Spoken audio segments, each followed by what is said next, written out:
جيت نشارك معاكم الفقاس المغربي اللي ما كيخطا حتى طبيله ديال العيد. كلنا كنعشقوا الفقاس وجبتو لكم بطريقه اللي ساهله، كيجي لذيذ بزاف، مقرمش ومحمر شهوه منه. شوفوا الشكل ديالو، كيجي محمر من الداخل وعلى برا، وفي نفس الوقت كيدوب في الفم.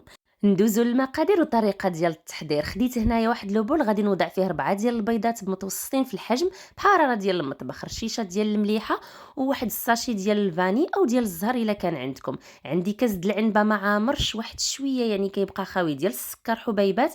كنمزج هاد المكونات مزيان مع بعضياتهم حتى كيذوب السكر. وعندي هنايا كاس ديال الزيت، دائما بكاس د العنبه نص كاس ديال الزنجلان منقي وما كيكونش محمر بطبيعه الحال. غادي نمزجهم مزيان مع بعضياتهم. وعندي هنا كاس ديال اللوز عامر كيكون مغسول من الغبره.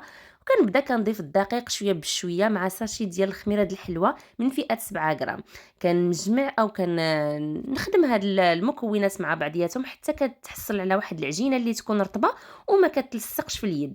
بالنسبه للدقيق خدالي 500 غرام. كنديرهم حربول او كنقسم العجينه على 3، كنوضعهم في اللاطه وكندهنهم بصفر د البيضه مع شويه ديال القهوه سريعه الذوبان وواحد القطيرات ديال الخل. كنزينهم بفرشيطه وكنثقبهم ندخلهم للفران اللي كيكون بارد على 170 درجه. كنوضع اللاطه في الوسط، عندي الفران كيتشعل من الفوق ومن التحت.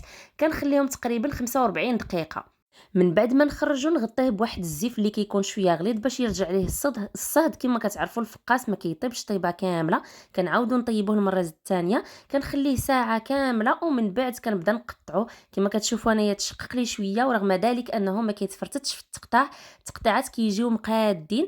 سايي كنعاود نستفهم في اللاطه وكنخليه ندخلو للفران على 160 درجه. كنخليه حتى كيتحمر من الجهتين وكيرجع في هذا اللون هذا الذهبي، كيجي مقرمش ولذيذ وبنين. نتمنى ان شاء الله تجربوه وبالصحه والراحه.